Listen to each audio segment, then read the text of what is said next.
బోయవాని వేటుకు గాయపడిన కోయిలా గుండె కోత కోసిన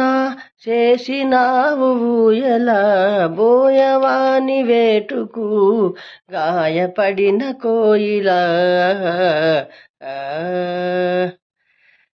తోడులేని నీడలేని గూడులోకి వచ్చింది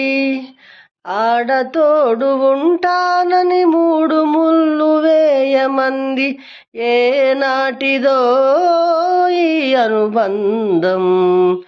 బోయవాని వేటుకు గాయపడిన కోయిల గుండె కోత కోసిన చేసినావు ఊయల బోయవాని వేటుకు గాయపడిన కోయిల